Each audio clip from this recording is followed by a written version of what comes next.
and welcome to an Organized Chaos podcast. My name is Bobby Quarters. Chaos is here with me. Hey. Hey.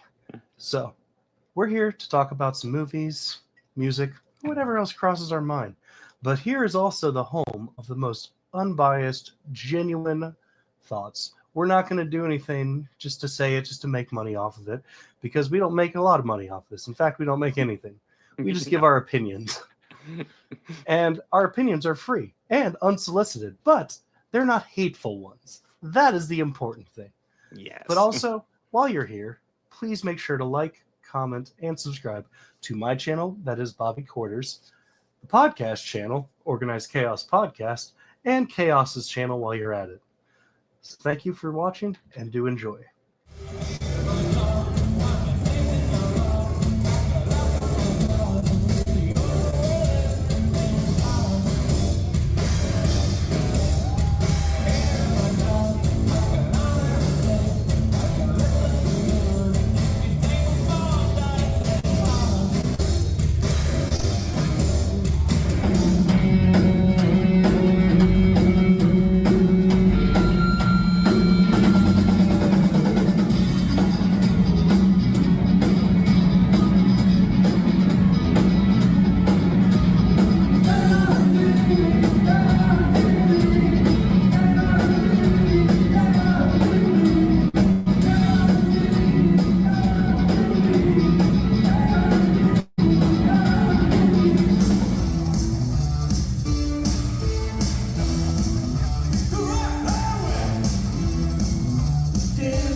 They've got one way out.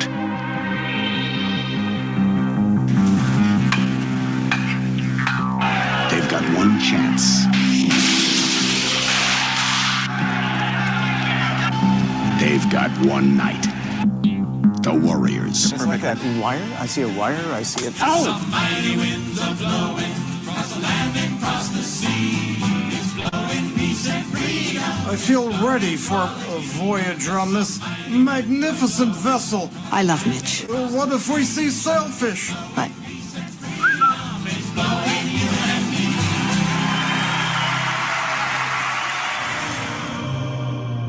there's no home without you, buddy.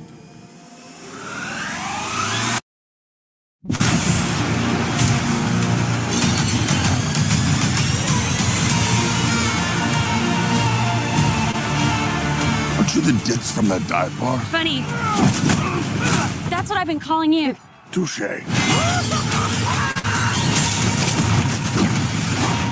I can't do it. Okay. We'll do it live. Okay. We'll do it live. Fuck it. Do it live. I'll write it and we'll do it live. Fucking thing sucks.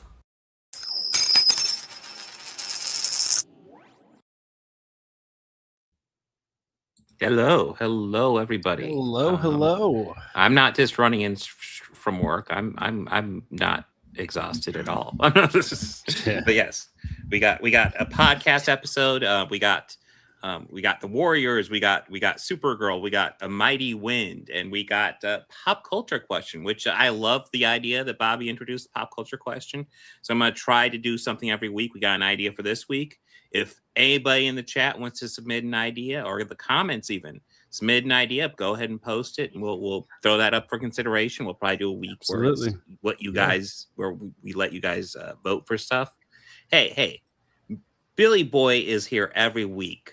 Just to open with our thing. We keep him in a windowless, overheated cooler with some room temperature water and stale crackers. Yes. He has gets a fish healthy heads every night. Yeah, he has a healthy diet of that. He gets exactly what he fucking deserves. We keep it well fed. It's all right. Yeah, he's fine, guys. But yes, after our movie discussion, we'll discuss Bob Dylan. I'll go over my adventures diving into Bob Dylan's discography a bit. The luscious Bobby Dylan. Oh yeah. I'll just say this: I've never like it. I'm familiar with a ton of Bob Dylan songs. I've heard a lot of songs I was familiar with, but I've never actually listened to an album from beginning to end. And I will say, I was happy. They were quite good. They were. I'm happy. I'm happy that this has enlightened you into the mastery that is Bob Dylan. Mm-hmm. But before we get into that, we can talk about the mastery of the Warriors. So, you have never seen this before, correct? Nope. No, I don't think I've even really heard of it. Although when I looked it up online, like I saw tons of videos about this. Yeah, it's based off of a novel. I could see that. So, based off of like I want to say it's like an ancient Greek story. Oh, I could see that. Yeah. So. The basic story, if you're like me and not seen this, there's essentially this huge meeting of all the gangs of New York. Every gang is expected to bring 9 members with no weapons, and they're going to meet up with the head of the main gang of New York, a guy named Cyrus, I believe. Yep, Cyrus. And he wants to bring them all together. And essentially, they go to this meeting unarmed. And Cyrus gives this huge speech essentially about how there's enough guys there that they could conquer the city.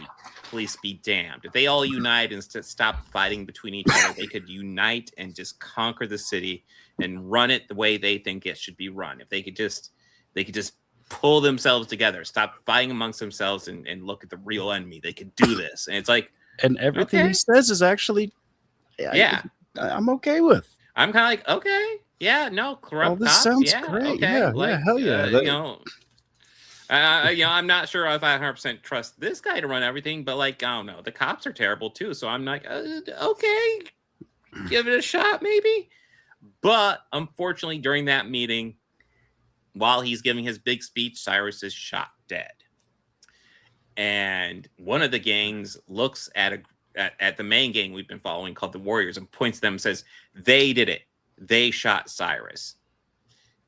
Thus, all the cops and all the gangs are now after the Warriors, who are quite a few miles away from home. No way to get there quickly. Yeah, they have to get back to no Coney weapons. Island. Yeah. And we follow the 8. Yes, yes, Chris. Well, it escalates super quickly. I will say it is 9 initially, but one doesn't. The leader doesn't make it very long at all. Yeah, Cleon, he is the leader, taken out he very gets quickly. Taken out. He tries to fight his way after being accused, and the guy who accuses him runs up, and then Cleon quickly beats the crap out of that guy. Yeah. I'd like to add, he quickly beats the ever-living piss out of him. So, did you recognize that actor of the other bad villain gang, the one who did the shooting? No, I didn't. He did look familiar, though. He was in True Lies with Arnold. Oh, was he? I kind of want to see if they have a picture of him, see if I can pull that up. But yeah, I'll be honest. A lot of this. Oh, there's Cyrus. A lot of this kind of reminded me of a movie I saw fucking forever ago that I was not a fan of, but it was a movie called Judgment Night with a whole bunch of pretty big name stars. Essentially about this average people seeing a terrible crime and having to run away from the gang boss and spending the night trying to run away. That movie I found dull and kind of frustrating and very repetitive. This is like the better version of that movie, in my opinion. I really enjoyed the crap out of this. I've never seen it before. David Patrick Kelly is the guy. David Patrick. Okay. Yeah. That name doesn't ring a bell, but I bet you if I saw him in True Lies, I'll be like, aha. His face will. Yeah, I did see his face. I was like, so also this movie features, let's keep it on him for a minute. Yeah. Let's keep it on Jay. Now you see why whenever we talk about him, I say Ajax. Yeah. Dexter's dad. Yeah, he was. There's nothing really redeemable about the character Ajax. I'm going to say that right out of the gate, other than he loves to fight and he loves to be really derogatory. I will say the only redeemable thing was when the other guys got in trouble and he chipped in and helped him out. That being said, He did it because he wanted to fight. He didn't really do it to help him out. But yeah, at he least didn't do it to help him out. He just wanted to fight the whole time. That's all. But yeah, I mean, honestly, he plays a character in this that such a scumbag. Like he plays a character that Dexter could probably find a justification for killing. But yeah, but still though, like I can't help but just enjoy every minute that he's on this. Oh yeah. Because it's just he's such a scumbag, but you don't want to root for him, but you have to. Yeah, I mean, essentially, the main guy is Swan, who I haven't seen a picture of yet, except for group shots. But he is like, I think they call him the war chief or something. So he's the guy in command once Cleon goes down. Yeah, there's the bad. Yeah, there's the one guy, David Patrick Kelly. Yeah, yeah. Think of short, frilly hair. Oh yeah, so yeah, this is the guy who actually is this the? Yes, I'm trying to remember. Is this him specifically that kills him? Or Yes, he is the one who shoots Cyrus. Yeah. So yeah, when they got off at the stand and those girls were there, your alarm bells were ringing immediately, right? Oh, when they encountered Lizzie. Yeah. Oh, I'm like, dude, guys, you cannot guys, trust this. come on. guys, really? Like, no, really? Like, I want to say 3. Like, there's a couple points where they get separated, and 3 of them end up with this group of women, and they're like, "Oh yeah, come hang out with us. You can have your pick of any woman you like." And I'm like, guys, fucking guys, come on, really? Don't be stupid. And yeah, the recruit is the sharpest one out of the 3 of you. Yeah, he saw this immediately. He's like, guys, no, I don't think this is a good idea. Yeah, the one guy who is clearly the most green of the bunch is like, this seems wrong, and like everybody else, like, oh man, they're picking women and making out. It's like, yeah, dude, this is a terrible idea. I remember when I played the video game, which pretty much goes through all the beats of the movie. Mm-hmm. Even at this part, going, I don't know about this, you guys. This just seems a little too good to be true. Yes, and how you see New York. Yes, and how you see the scene where he runs out through the door. Yeah, the character in the game just abruptly does it as abruptly as it happens in the movie. Yeah. And also, but there's also a whole fight thing. So, like, you're required to actually fight these characters in the video game. Even playing it, going, I still don't feel good about this. Shooting me, I still don't feel good about this. Oh, okay. But yeah, you have Swan, who's the general, and like almost immediately, as soon as they escape and Cleon's not with them, Ajax is challenging Swan for control of the group. And what I thought was interesting was I assumed that was like foreshadowing when there'd be an eventual battle between them for control of the group.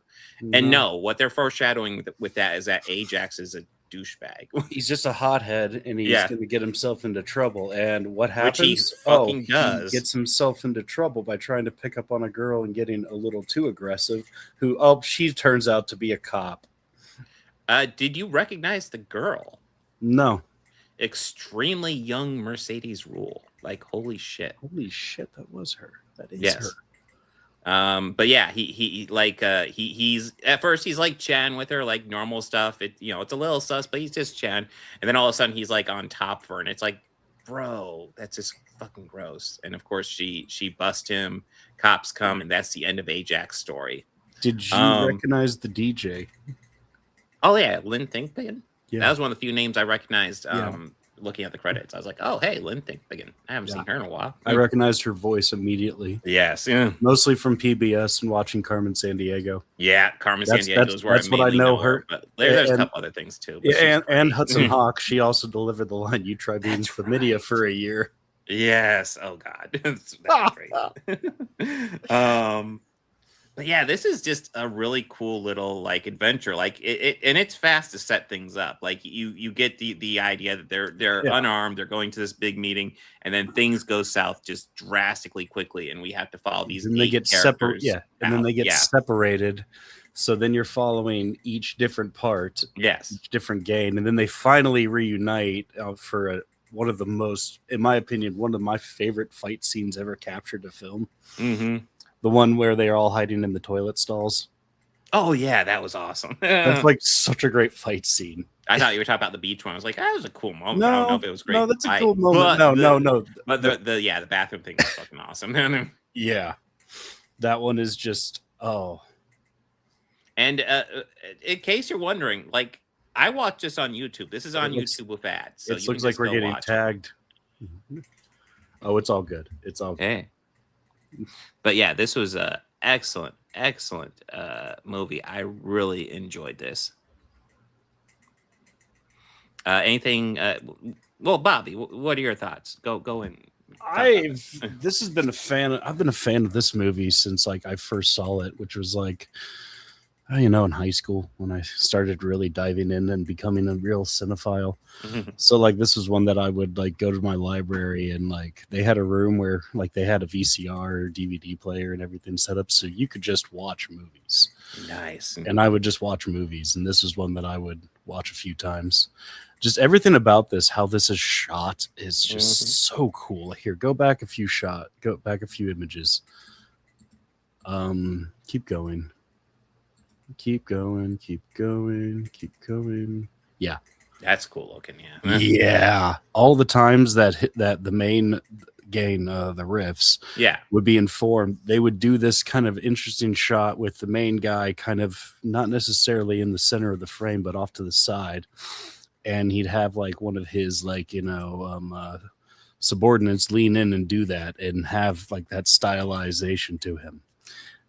Like this is obviously, I think, a frame right before his face gets illuminated. No, this is the second time, yeah. But it's such a cool little thing.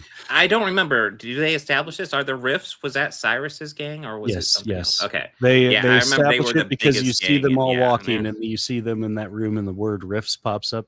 But I also know that from like playing the game, which dives more into the video game lore of it. Like they show the hierarchy of the gangs. Oh shit. The Warriors are up there with the riffs, but like,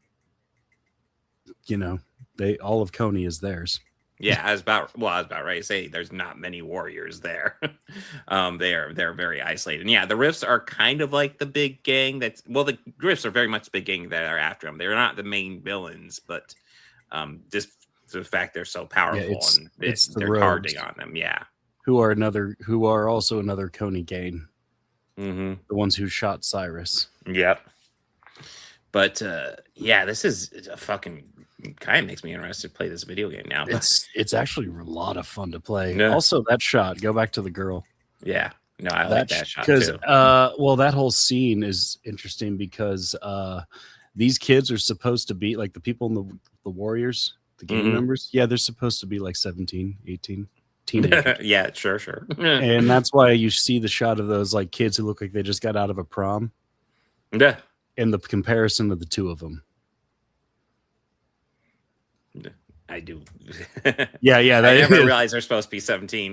They look early 20s. Yeah, but still, like, yeah. But yeah, I've never seen this before. I'm happy to have seen it. This is excellent. Like, I just like how it's like it's very quick to go into the situation, and then pretty much from then it's like, can they get to Coney Island safely? Can they make it? Very awesome. Yes. Obviously, you are banned here, which is why your chat is here. But yeah, no, I definitely recommend checking this out. This is I don't know if this would quite work great as a double feature of West Side Story. Like they're both dealing with gangs for sure, but like this is definitely not a musical. They're both good movies though. I guess if we're going for an all gang theme, we could do that. But yeah. Anything you want to add, Bobby? No.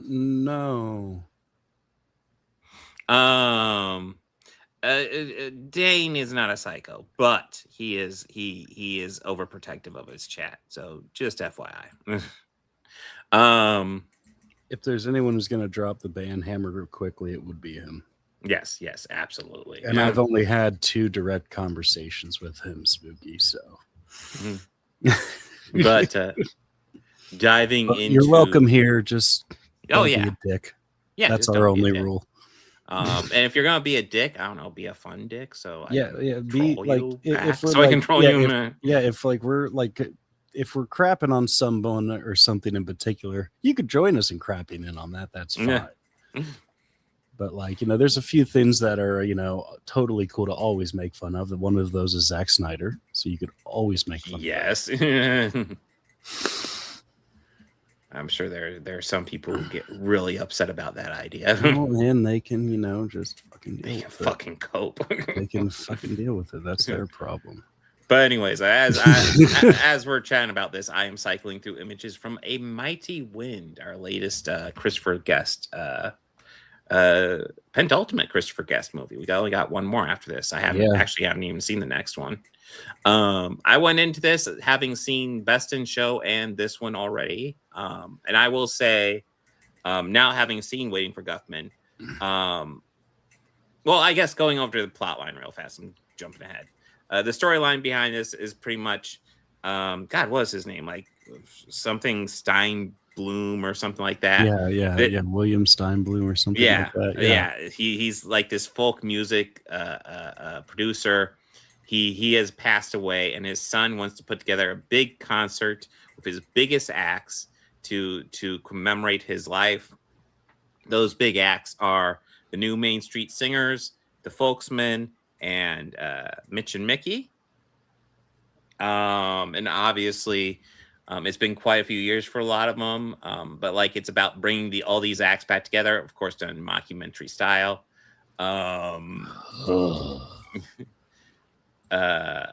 Chris, you keep it up.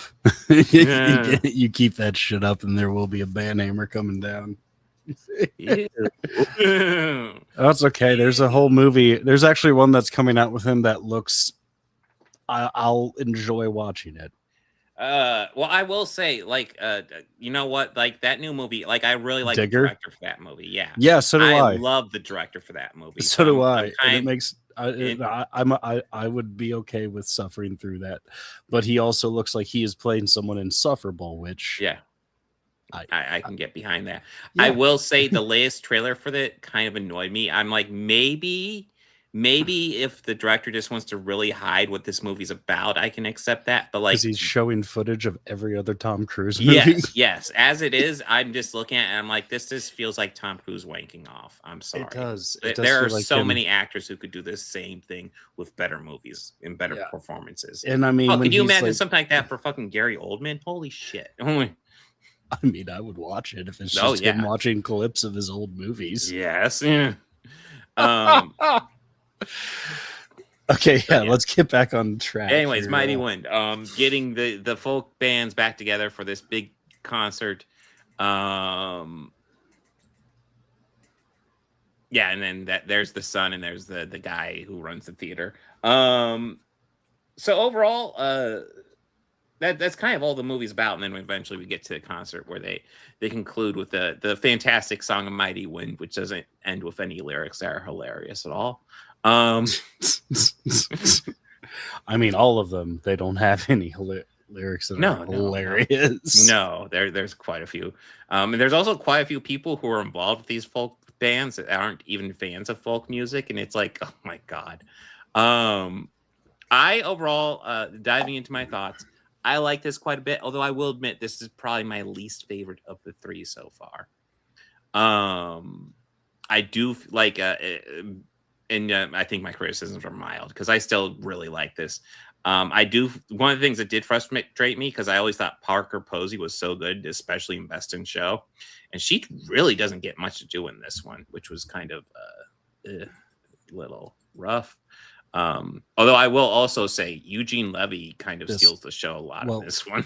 Yeah, and then I saw that he and Christopher Guest wrote it, so like, yes, yeah, he stole this movie. Oh God, really great. So like Mitch and Mickey have since divorced, and Mickey has remarried, and Mitch, God, a lot of his divorce albums were hilarious. Like, yeah, God, I don't remember but the song titles were so fucking dark and depressing. Just like, can I like where can I buy a gun or something like that? Some of the song titles were insane like that. It's like, oh my God. Like, this is a cry for help. Yes.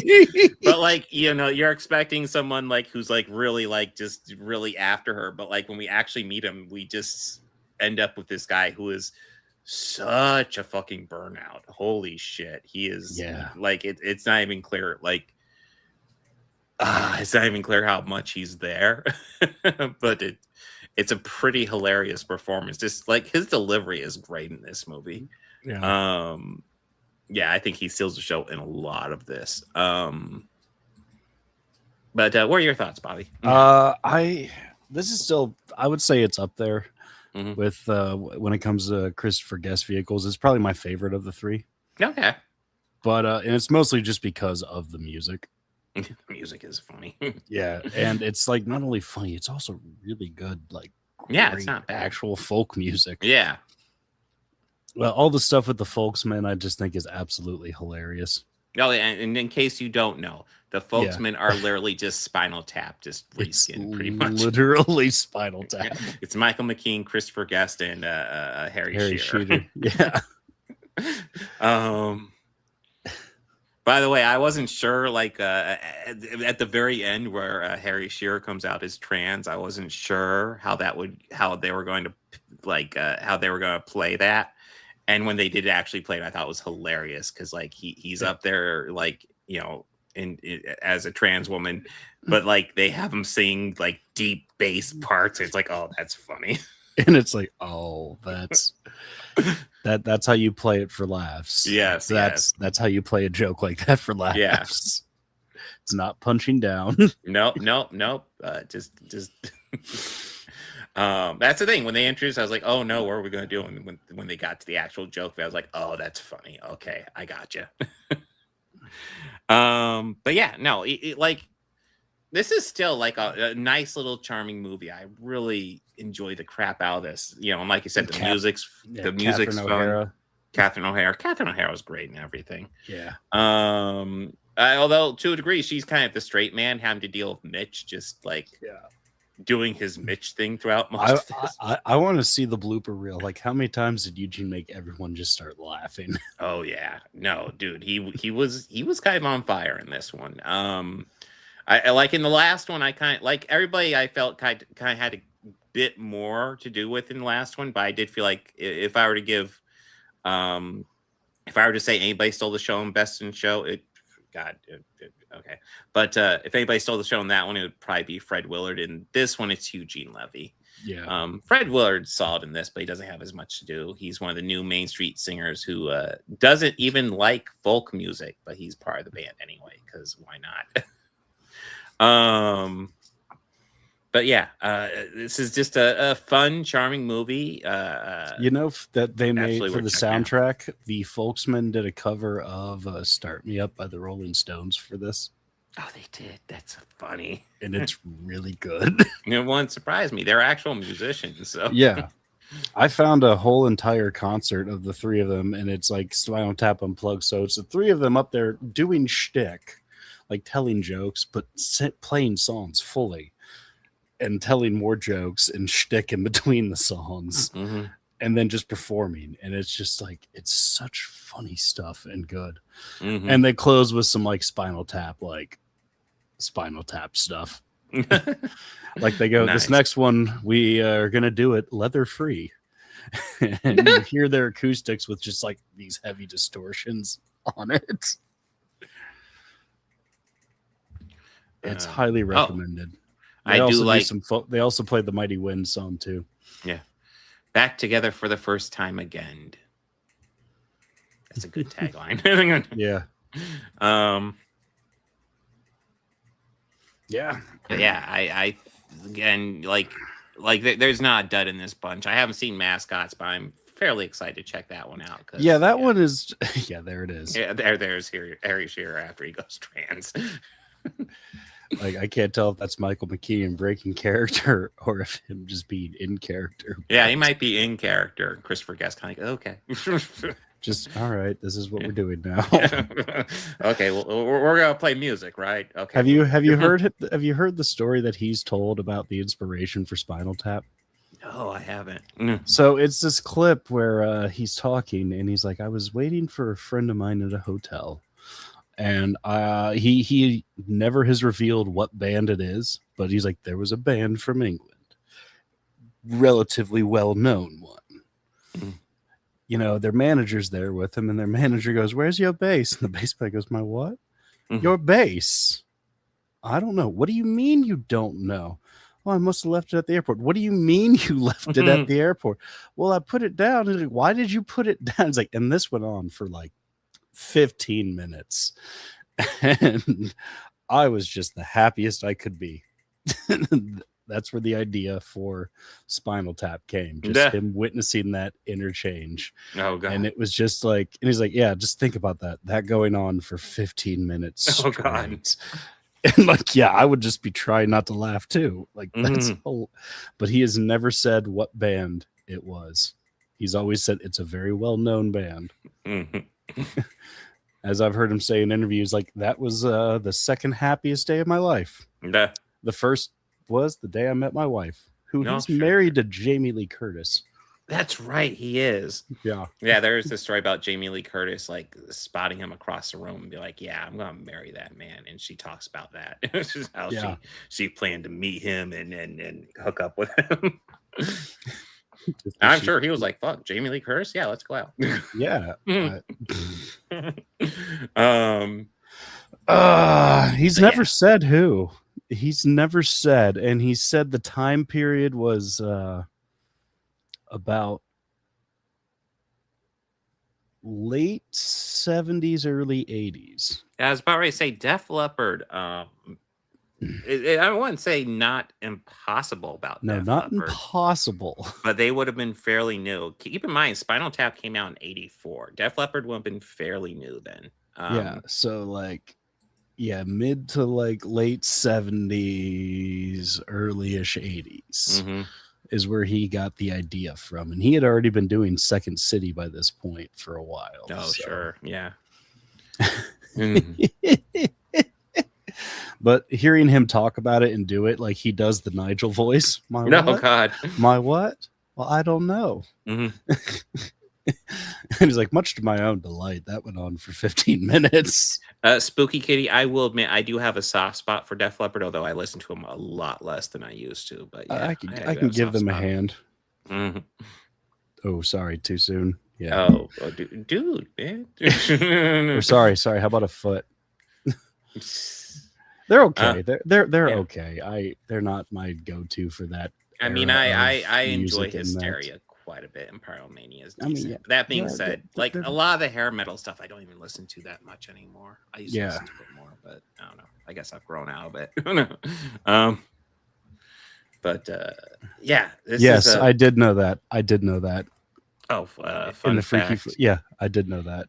2003's Freaky Friday, they used photographs of Christopher Guest in the film for Jamie Lee Curtis's character's dead husband. Really? Yeah, I did know that. I haven't seen that movie. It could be the Sex Pistols. Yeah, it could be. Oh, Sex Pistols. I have an absolute hatred for Johnny Rotten, so like I cannot stand that guy. But yeah, anything you want to add, Bobby? Like, no, I enjoyed this movie quite a bit. We made our way mostly through the Christopher Guest verse. Yeah, we only got one left. And then, and his most recent outing. Yeah, which I haven't seen. So hey, yes, it is. It is healthy because he's a horrible old cunt. Yes, he always will be. And well, also the Ramones and the Ramones pissed in his beer, and that is still hilarious to me. Well, that brings us to the big movie of the week, and God, there's tons of conversations about this movie, how it's not performing well, how people's thoughts on it. It's the movie Supergirl, obviously. It's not performing well. Box office wise, it's not doing great. But God, there's lots of social media conversation about it right now. It's the story of Kara Zor-El wanting to go off and celebrate her birthday and getting tied up with Ruth Yee, who is on a mission of revenge for her family in this. In comic book, it's her father, but here it's her family. And she gets caught up in this mission for revenge, largely because the guy who kills her family ends up poisoning Crypto. And that forces her to go after him to get the antidote because she wants to save her dog, because it's her fucking dog. Of course she does. Yeah. I would do that. Yeah. I will go over my thoughts real fast. I was a little disappointed watching this in the theater because I'm familiar somewhat with the comic book, and I like there's lots of beats from the comic book I recognize, but like it's not as well delivered in my opinion. That being said, since then I feel like looking back on it, my feelings on it have warmed the more I've thought about it. It's not perfect; it has issues, but I kind of enjoyed this. Bobby, what are your thoughts? I am not too familiar with the source material of this walking into the film. So from that perspective, the only comparison that I have for it is the other times Supergirl has been made, mentioned, or featured, or the focus in any other media. So the odd numbered Justice League episodes and the movie we watched last week. Yeah. Oof. So in comparison to the other film, this is by far a better movie. Oh, not even close. Yeah. 100 times over. And in comparison to other representations of her, you know, that's where I would base, you know, how Millie performed in the role. Millie did great. No, She yeah, is no. a phenomenal actress. Absolutely. Yeah, and she killed this. And as for the origin of the source material, I did do some homework once I got out of the movie. Tried to figure it out. What I understand is based off of the Woman of Tomorrow series. Yes. And I found a synopsis of that whole series, read through it. I see how there's a lot of stuff for how you might be disappointed. As you mentioned, because of if that's what you're walking in and expecting, it's obvious they can't cover all of it. No, I wasn't expecting to cover now, all of it. But, I think the main thing that I've seen, the biggest complaint, other than the stupid fucking bullshit about Millie's looks, which is we can table that because I don't. I'll be honest. A lot of complaints I see about this movie are fucking stupid. Are frustratingly stupid. Yeah, and they say the one I see, like the villain's so bland and predictable, and I go, okay, well, it's a comic book villain. They only have about 4 or 5 different archetypes to pick from. Yeah, and if they really wanted to show how fucking terrible this character is in the books, then they could have shown a little bit more of the heinous acts that he commits or had committed within the books, but I still think they did a great job showing it in here. Well, I mean, we get to see him slaughter Ruthie's family, so I mean, yeah, and him just carelessly shoot an animal. Which yes, although that is one of the complaints that's coming not so much from the Chud side that I think is stupid. I've seen people complain that they don't establish Supergirl and Krypto's back history until later in the movie, and I don't know why I should care until much later in the movie. And that one drives me nuts because guys, her dog was shot.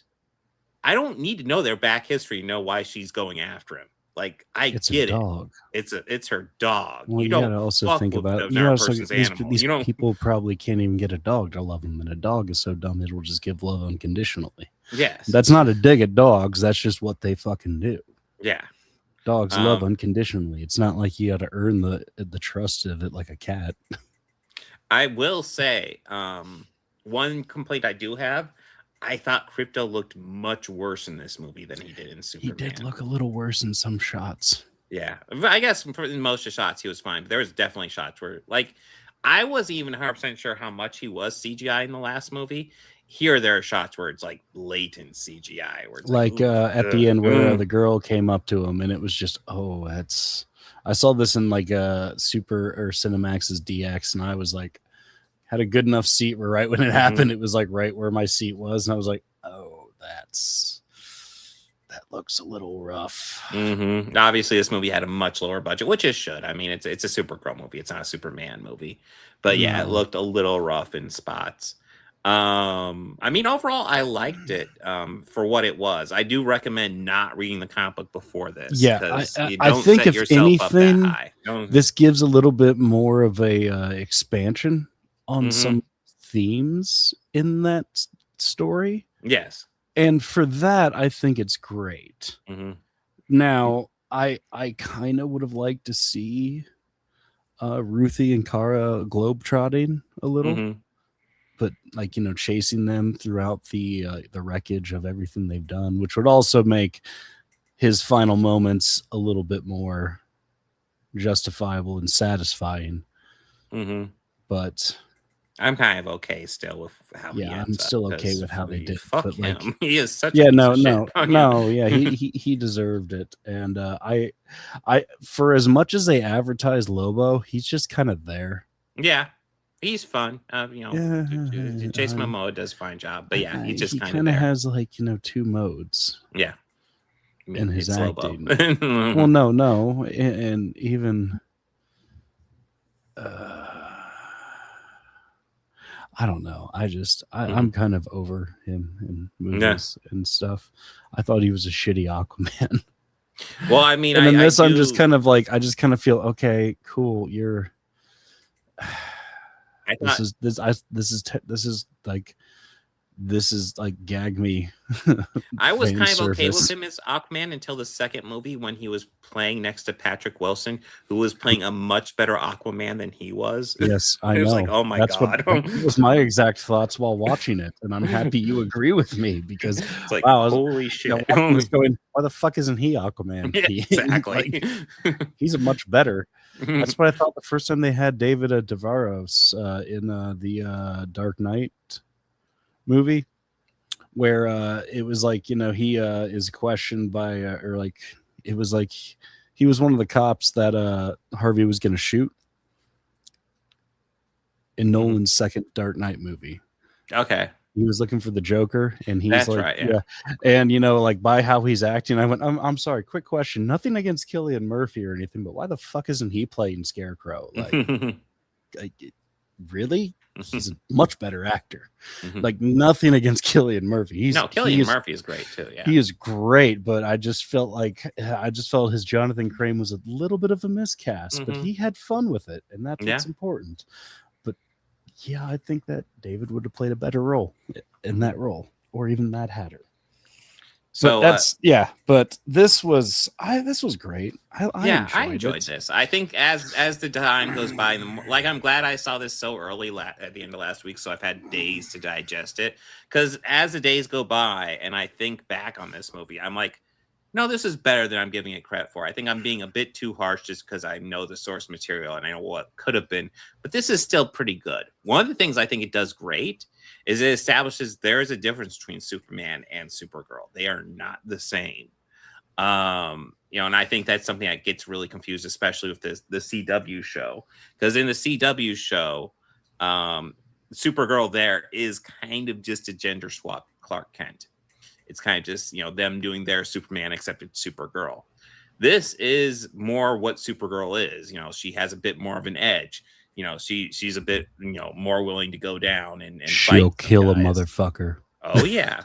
I actually, one of the things they did that I thought looked really cool was the heat vision in this. I thought that looked very cool. Yeah, that was, and I'll admit, I did get really excited in the movie the first time that she was near the yellow sun, and you see that blast come and stop, and I'm like, yeah, y'all fucked up now. Yeah.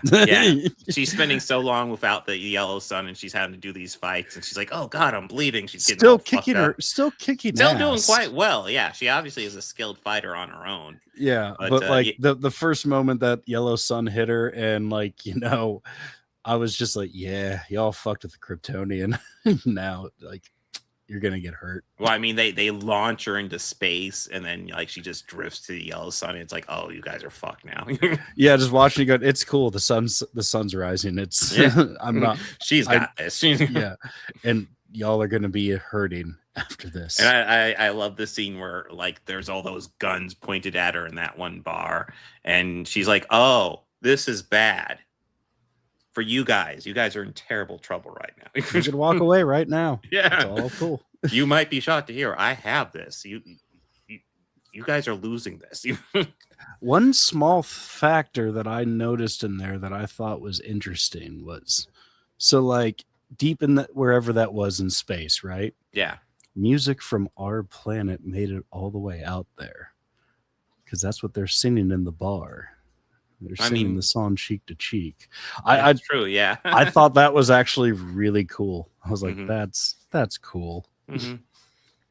Well, maybe that's not the actual song. Maybe they're just playing something that we would recognize. That represents. That was the song. And let me enjoy this bit of the world building. God damn it, Bob. Sure. Okay. Yeah, that was the song. That was the damn song. I know it.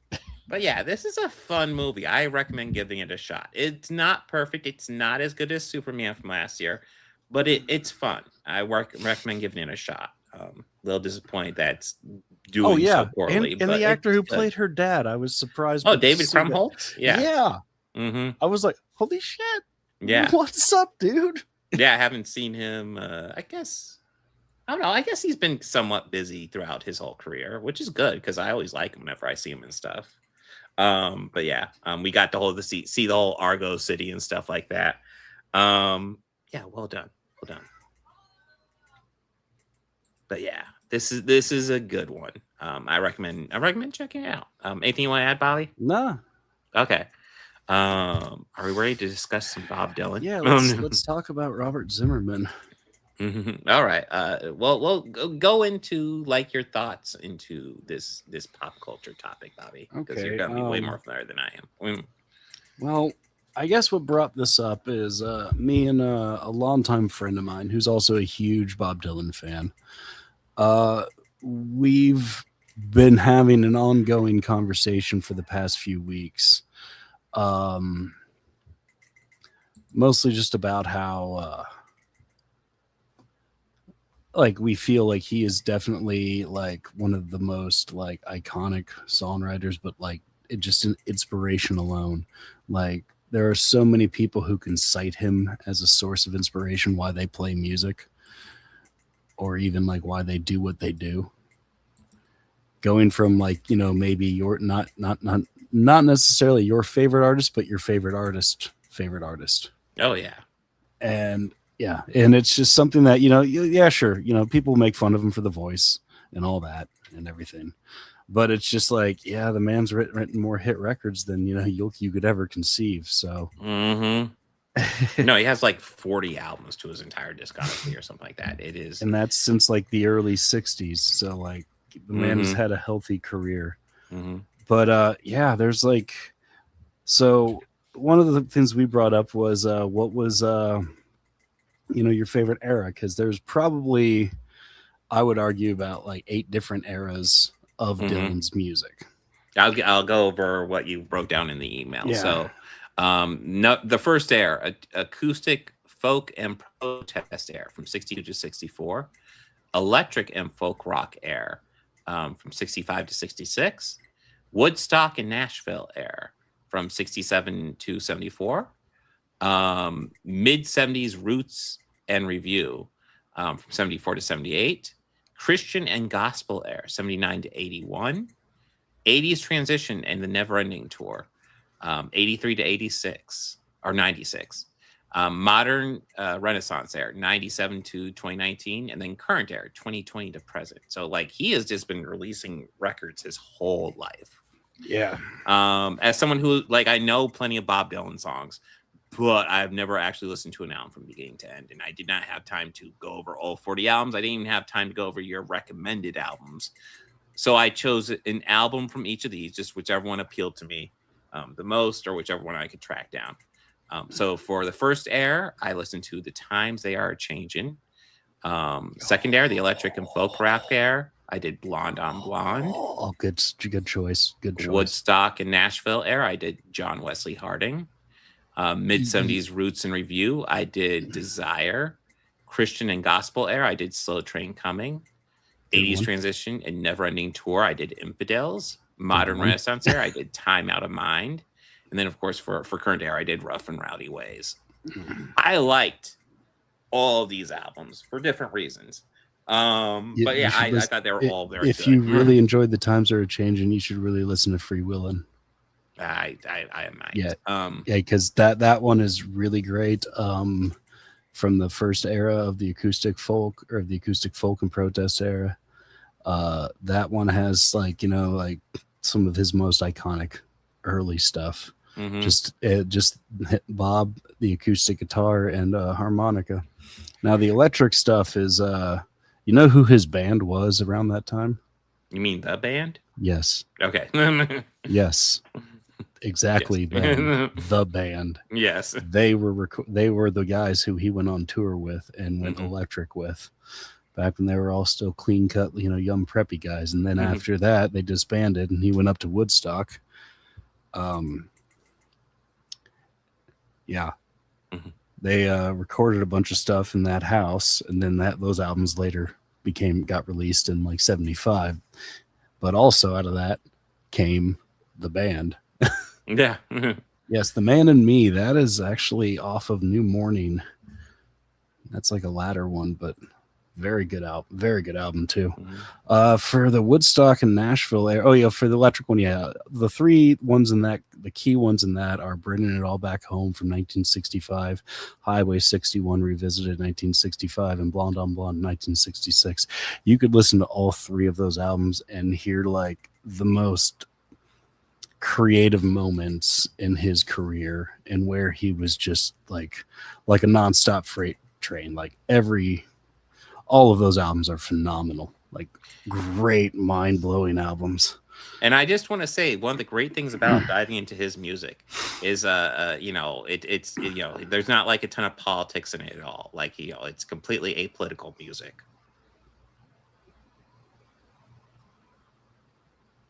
Yeah, I can't keep Spooky. on going with a straight face. It's on Joni that one. Mitchell.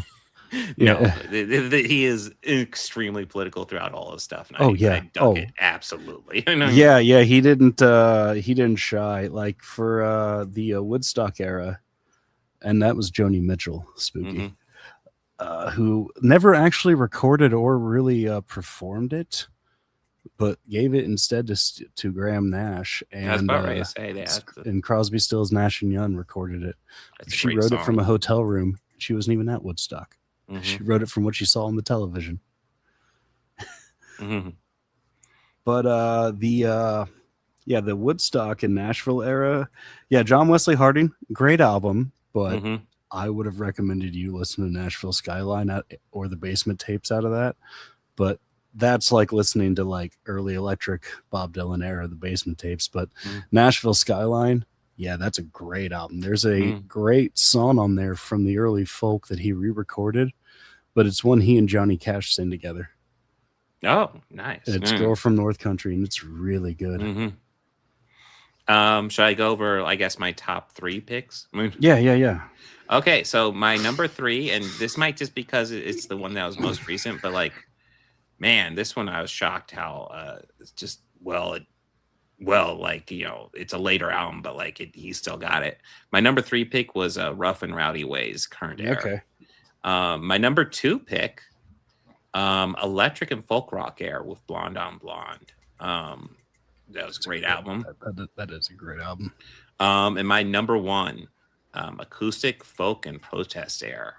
Times They Are Changing, which is just it's a very political album. It's a very like stripped down album. I'm trying to remember, like, I think listening to that, like that was just like, I feel like that was just him singing with his guitar and his harmonica, and that I feel like that might have been the whole album. There might have been some variation in that.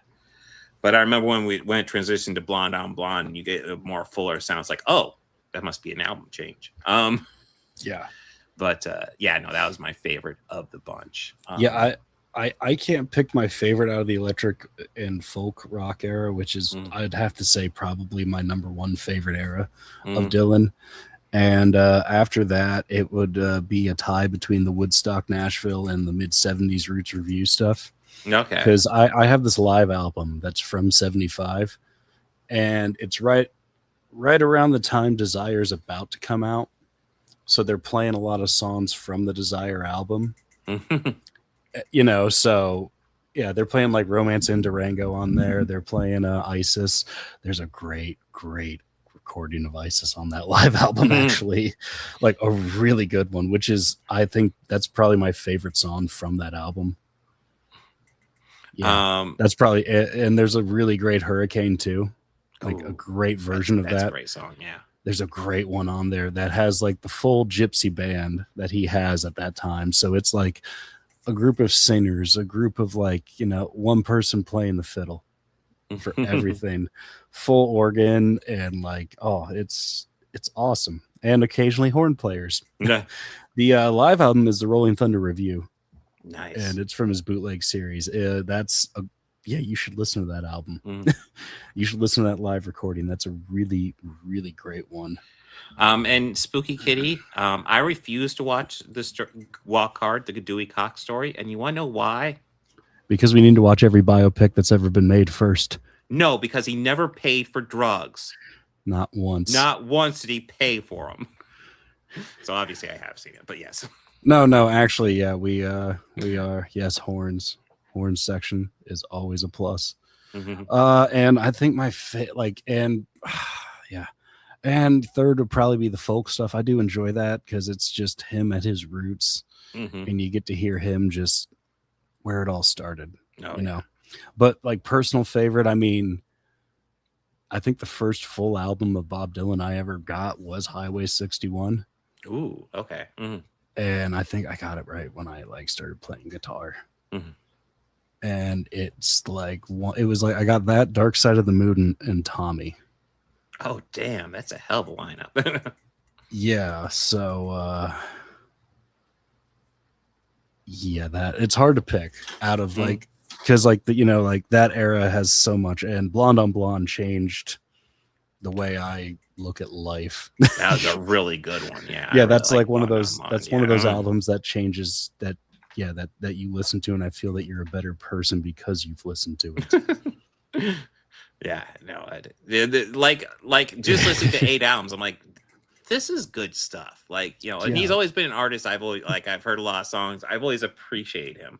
Always thought he was a great songwriter, and actually sitting down listening to him, like, yeah, he's a great songwriter. Yeah, like I said, you could really listen to all 3 of the ones I recommended for the folk rock, and it's just a great time. Because that era has so many of my favorite songs, like It's All Over Now, Baby Blue, Stuck Inside of Memphis, or Stuck Inside of Mobile with the Memphis Blues again. And that's not Lady Lay's not on that one, but that's also a good song. Highway 61 Revisited. Yeah, I was about to say. Actually, that entire album, there's not a bad song on that album, actually. Yeah, Desolation Row is on there. Queen Jane, Approximately. That's a great song. Jeez. I mean, Rolling Stone is on there, and that's like one that everyone and their mother knows. Oh yeah. But it's also a really great song. Oh, yeah. So no, I mean, there's a lot of songs here everybody and their mother knows. I mean, after that movie came out in the 90s, I think everybody knows Hurricane. Well, that is also it's a fucked story, but it's a true one.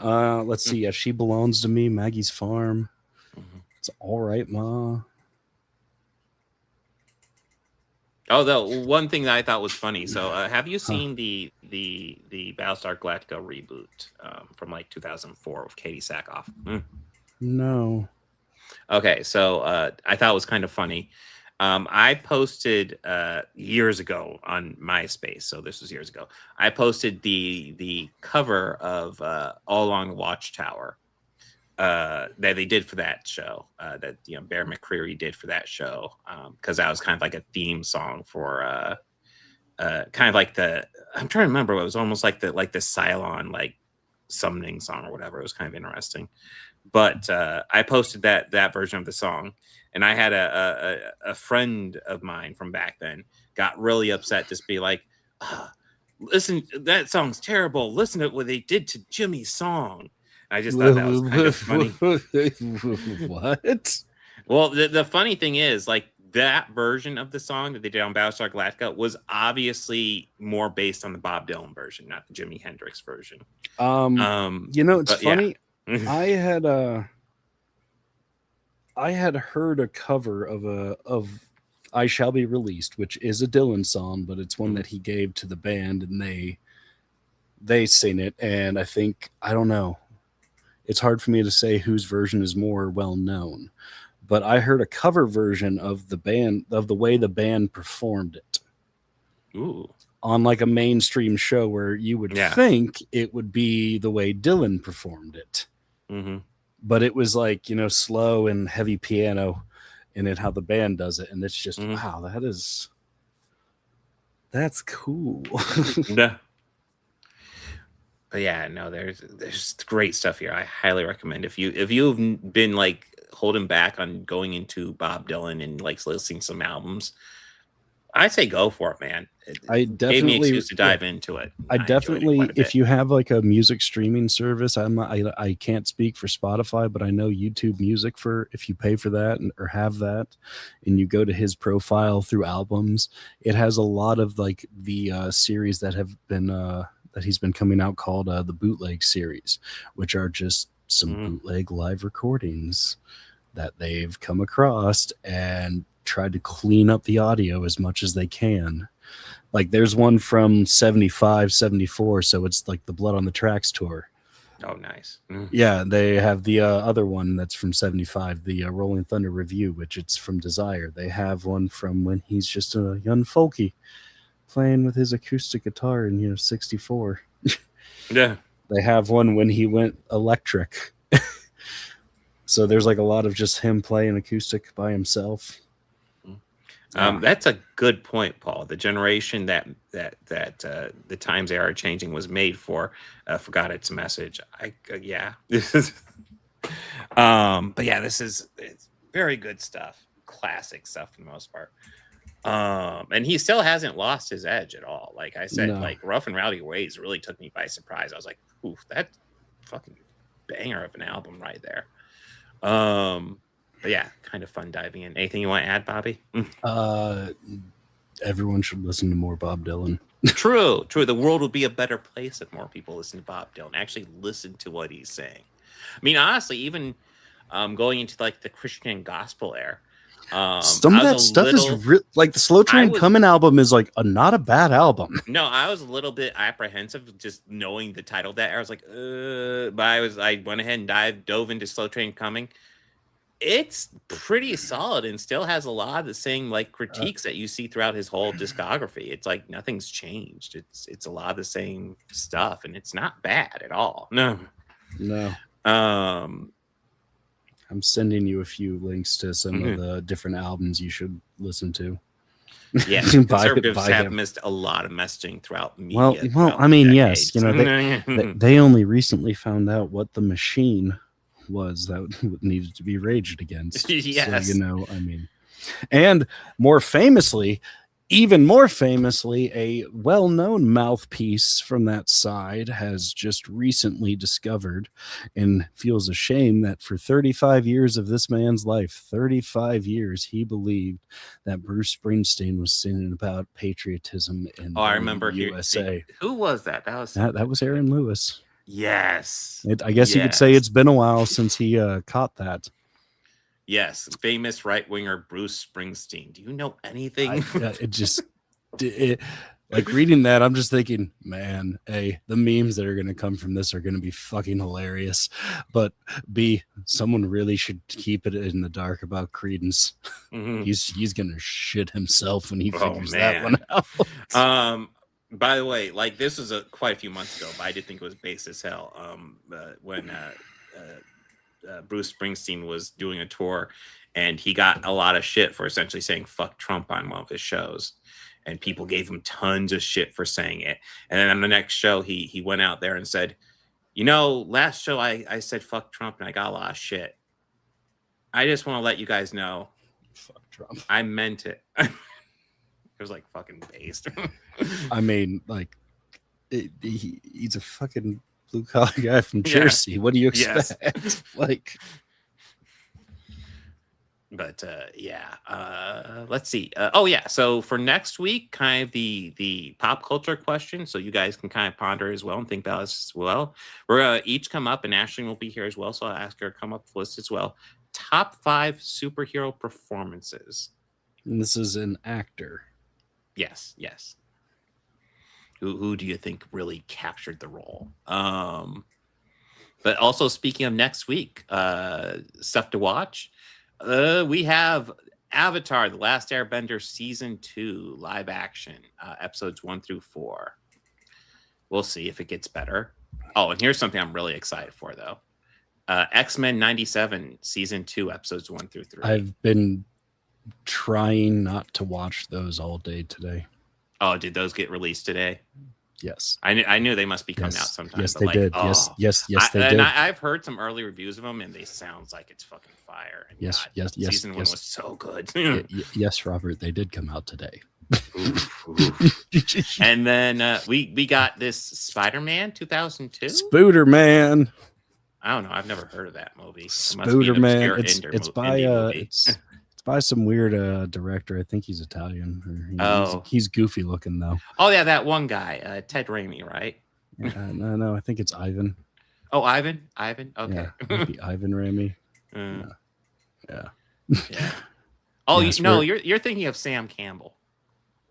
Oh, you're glitching out, man. You're glitching out. But yeah. Obviously, I have thought Spider-Man 2 is awesome. I mean, we're diving into we're diving into the Raimi. Spider-Man. I look forward to rewatching that. Yeah, he asked me like which ones I wanted to watch. I went, of course, I'm going to pick the Sam Raimi movies. And I was like, that'd be what I picked. And that's why I imagined he would pick 2, but I want to go ahead and give him the option. You've been doing this show for how long? And you had to ask me if I wanted to watch something over a Sam Raimi movie. Dude, I just wanted to make it clear. Come on now. Yeah. I understand that, but yeah. I knew what the answer would be when I asked. Yeah, I laughed. We're doing some Sam Raimi Spider-Man movies, and we should, because Sam Raimi's awesome. I audibly laughed. But that should be a good show for tomorrow. Anything you want to add, Bobby? When is it? Yeah, we have good stuff coming up also later in the week. Oh, is the new Avatar: Last Airbender bad? Oh, I mean, season 1 was all right. Fine. I don't know. It was kind of yeah.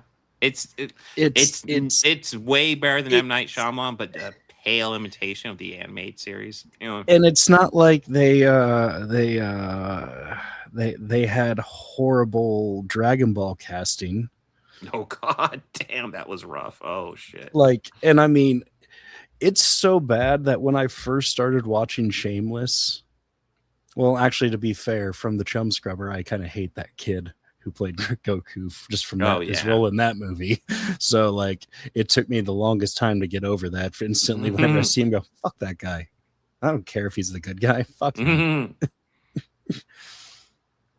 Oh. Yeah, goddamn, Dragon Ball Evolution was bad. Yeah, that movie was bad. I'm not even a huge fan of Dragon Ball, though. I don't know. I could see myself getting into it, but yeah. How the fuck are they doing? Okay, so I have it open right now for X-Men, and the first 3 are out. How are you going to do that to us? How are you going to do that? So the episode 1, Days of Past Future. Episode 2, A Force to be Reckoned with. Episode 3, The Rise of Apocalypse, Part 1. Oh, here. If it came out today, maybe we'll do the first 4 tomorrow, because I assume the 4th one will come out this time next week. I don't know. I think. Let's see what the release schedule is for it. Okay, yeah, it's supposed to be coming out this time next week, so we'll just have one to watch. Let's go ahead and just add that. So we'll do the first 4 episodes of X-Men 97 season 2 next week. Okay. Which I guarantee you I will want to watch it anyway, so I don't want to have to wait. So it will be available. Assuming it's as good as season 1, which everything I've heard says it is. So, yeah. Oh, wait, never mind. Never What? mind. I was going to ask you, why are we watching this? And then I saw this, and I Well, was just, I'm an idiot. Never mind. In case you're wondering, we will soon be talking about Oh Brother, Where Art Thou? And the reason why is because Christopher Nolan's Odyssey is coming out. And Oh Brother, Where Art Thou is probably the most noteworthy version of the Odyssey I could think of. Yeah, and it is awesome too. So yeah. It is. I was just like looking at it like, why are we? I mean, I'm down. Like, absolutely down to watch this. But like, why are we? And then I scrolled down. I was like, oh, I'm an idiot. Yeah, it's the Odyssey. I'm a stupid dumb. That's right. It is the Odyssey. You know, that's some. I could say that's a movie that I quote parts of that all the time. It's been a long time since I've seen it, so it's definitely a movie that I can say I quote quite regularly. I use the he up and RUNNOFT. Use that one a lot because it's just hilarious. Duh. He's bona fide. But yes, I will be live tomorrow. I think I scheduled it for 2. I might push it back to 3, just to let myself sleep in a little bit more because today was kind of rough. But I will be live tomorrow a bit earlier than normal. Chris, you have until not next week, but the following to watch it. Yes, happy Canada Day. Yeah, we'll be covering Oh Brother, Where Art Thou in 2 episodes. It's not next week, but yeah. Yes, we will do comic books tomorrow, so we'll do trailers and we'll debunk some chuds. I've had I kind of want to go over Critical Drinkers' thoughts on fucking Supergirl because I'm sure they're really brilliant. And then people have asked me to go over Heel versus Babyface's thoughts. And is he gonna shit the bed over pronouns only just to play a fucking game that he was just bitching about again? Because if it's a clip like that, I'll gladly watch that again. I mean, I will say this: the dude does have good comic timings on his rants. Like, I laughed my ass off during that rant, not because I agree with him, but because he's a dumb fuck. Yeah, no. I mean, like, say what you will about him being a bigot and everything. I completely agree with that. Yeah. But the man knows comedic timing. I gotta give it to him. But yeah, that will be tomorrow. Guys, thank you for joining us. Make sure to like and subscribe, especially to Bobby Quarters over here. Best of luck to you, Paul.